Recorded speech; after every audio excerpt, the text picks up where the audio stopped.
We have an awareness that humankind and our daily patterns of life have an impact on the environment.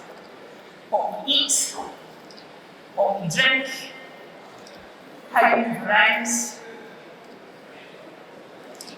how we run our homes, and our livelihoods all have an impact. We understand our financial limitations because we can check our bank balances and we can budget. And we understand what our physical limitations are because we can count calories and we can count steps and we understand how good we feel. But understanding our environmental impact is way more difficult to understand or measure or comprehend. And because of this, the effects of climate change can feel overwhelming. I started researching environmental building performance because one of the buildings that I designed didn't perform as expected. I designed the building to be low energy, I designed the building to have big windows to let lots of natural daylight, I designed the building to have natural ventilation. But the building broke. It used 4 times the amount of energy as predicted, and the building patron looked to us to explain why. And through analysing all the data, that's when I realised that if you want environmentally friendly buildings, you need to have environmentally friendly people operating your buildings. And if you want to have an environmentally friendly city, you need to have environmentally friendly buildings, you need to have environmentally friendly infrastructure, and people going about their daily business and their daily lives. So how do we create an environmentally friendly city? How do we create a city that is operating within balance? How do we create a city that has limits? Well, first of all, we can't balance what we can measure. So we need to gather lots of environmental data on how we live, how we move around, what we eat. And we need to use that data to make more informed environmental decisions. And we need to use that data so that we can measure our progress. This is a fantastic project within Glasgow, the clay pits. But we need, as Indy was highlighting, what we need to do is we need to understand how we can balance our carbon emissions within the city with carbon sinks. So we need to understand as well, the impact of biodiversity. So we need to scale up projects like this so that we can make the city more resilient to climate shocks. By 2045, Glasgow wants to be a city that is restorative by intention and regenerative by design.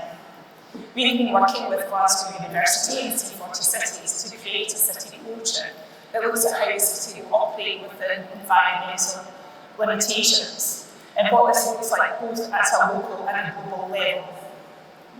A large part of that will be looking at the city's consumption-based emissions of consumption and how we measure our impact. Construction has a massive impact on the environment. It uses up 50% of our waste, or accounts for 50% of waste, it accounts for 40% of our carbon emissions, and it also accounts for 50% of natural resource consumption. In pre-pandemic levels, construction was 11% of GDP in Scotland, and about 9 billion of GDP of the Scottish economy, and it's nearly 10% of jobs. It's actually 13% of jobs in Glasgow. So how do we empower you to reduce emissions? How do we empower you to reduce waste? How do we empower you to reduce consumption overall?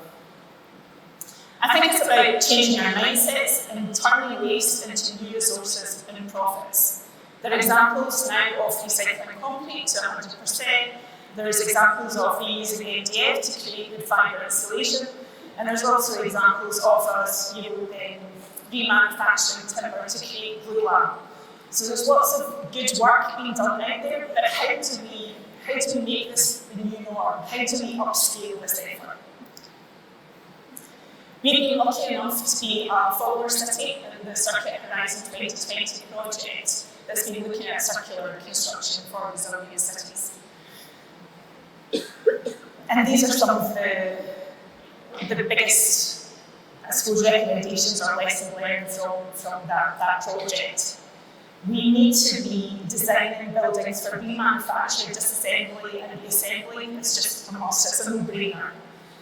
And to do this, we need to start measuring downstream of materials. We need to know what's happening or coming down the line, so product designers can then redistribute those resources. Pre-demolition audits are essential to gather this data. And also, at the moment, within Scotland, when you have a demolition warrant, it only applies to buildings within conservation areas, buildings that are listed buildings, or buildings that are attached to other buildings. There's a bit of a danger here. But in the Nordics, you have to have a pre-demolition audit for all buildings. So the most sustainable building is a building that you're not demolishing. Legislation and regulation are also barriers. We need to change basically to support remanufacturing. At the moment, it's much cheaper for you to build, for you to buy new, than what it is for you to build, buy repurposed building materials. And also data capture and ownership is really, really important as well. And then we don't have a common methodology, so when we're comparing buildings, we're comparing apples and pears. We've also been working with the Carbon Neutral Cities Alliance, who funded a project through One Click SAE, the consultants that have been looking at embodied carbon within construction within the city. We've done that by reviewing 3 of our council buildings, 3 of our council assets, to look at the embodied carbon that they have created, but we've also looked at targets across the EU and the UK, so that we can look at embodied carbon targets for refurbishment, for new build, but also for demolition as well. And we've also been working with City Scotland to commission a piece of work by Anna that looks at a reuse hub within the Glasgow city centre and what that might look like in that context, looking at the barriers and constraints, how we take that forward. And regulation actually is a major barrier at the moment. When you're redressing and repurposing material, we're talking about the structural integrity of the material, where do you store these materials, how do we remanufacture. So all of this good data came to light. So in terms of the future of the city, beyond construction, the future of the city is a city that's restorative by intention and regenerative by design. It's a city that operates within planetary boundaries, which balances nature-based solutions and carbon sinks with our carbon emissions. It's a city that is sufficient in our food systems and uses regenerative agriculture. And it's a city that meets everyone's basic needs and is resilient to climate shocks. It's a city that looks after its most vulnerable. It's also a city that's designed for active travel, and that's the most common mode of transport for short distances. However, the future is uncertain. I think India alluded to that. The crises that we are facing, the triple crisis that we have just experienced over the last few years. And I think it brings it into sharp focus that we're now hearing that we might have our first blue ocean event in Antarctica. It's threatening our patterns of life, and our existing patterns of life no longer serve us. So we need to change. We need to create a city that can adapt, that's more self-sustaining, and that is in balance with nature. Radical uncertainty requires radical collaboration. So we need more partnerships, we need more collaboration across companies and institutions, which is urgent, so that we can tackle the climate crisis and so that we can still operate within 1.5 degrees. I've already say that we're probably 2-3 degrees now. But if we want to hit our 2030 target, we really, really need to collaborate on top of financial incentives and emissions regulation. And here are some of the key ingredients that Glasgow is working on at the moment in our transition to net zero. I believe that the next rapid human development will not be technology driven, because largely we have the technology to tackle the climate crisis. I believe that it will be common ground, because we all share the same order, and unity and purpose. Our community coming together to share resources better and to drive change. We need to think about the legacy of the city and the kind of places that we want to pass on to our children.